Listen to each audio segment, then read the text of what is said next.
One of the principles of my business that has been so helpful for me is I get to quality through quantity. And by the way, there's my sweet dog buddy there. I get to quality through quantity. So what I mean by it, and I'll use my own videos as an example. You know that I make a bunch of videos, right? And not all of my videos are great. In fact, probably most of them are not that great. But because I've made so many, it's inevitable that a few of them are actually quite good. And the key that I've discovered is not to judge myself, but to stay faithful and consistent to the quantity and allow the quality to take care of itself. Because I've discovered that if I keep on creating videos or writing articles or putting things on social media, just by the practice of doing that again and again, I get more skillful at it. At the very least, I get used to doing it. I get familiar with the tools and the practice of doing it. It becomes something that is that I build a muscle in doing, and therefore I get better about it over time. And you can do the same thing. You make your first video, it's not very good, maybe. You make your fifth video, it's a little bit better, or at least you're more accustomed to it. You're more used to doing it. You've learned a bit better about ignoring the fear. That's part of the quantity. If we focus on the quantity, we will learn to ignore the negativity, such as the fear and the hesitation. My wife's playing with my dog there, getting a little squeaky ball.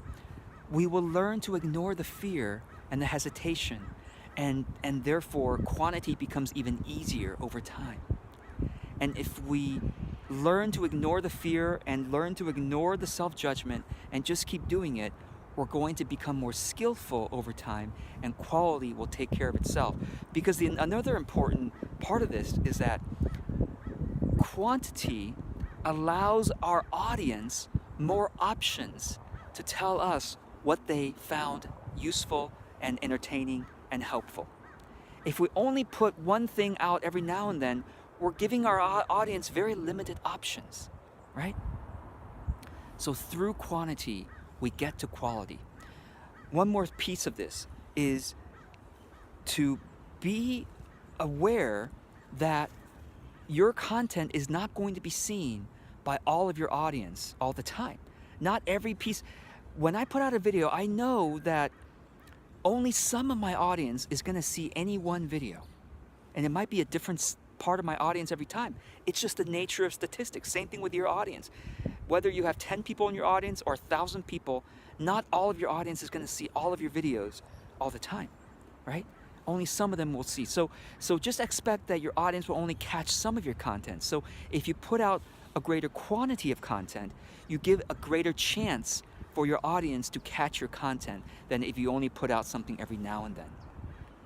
The common objection to the quantity, this idea, right, is, oh, but George, I want to spend a lot of time making something really good and then put it out there.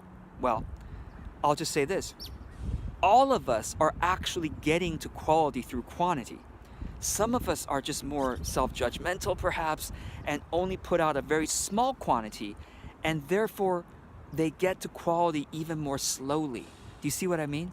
So if you only put out something once a month, right, you're only building your skills once a month, whereas I put out videos 3 times a week. So I'm building my skills a lot more rapidly. Now, you don't have to do 3 times a week videos. I'm not saying that's what you need to do. But my encouragement to you is to try to grow your quantity to a measure that you can sustain, okay? Do more maybe until you get to a maximum sustainable rhythm, and then try to stay faithful and consistent to that. And you will build your skills more quickly, and you will understand your audience better, and get to quality more quickly. So I hope this is helpful. Remember not to judge ourselves. Give our audience more options to tell us what's useful. And let's get to quality through quantity.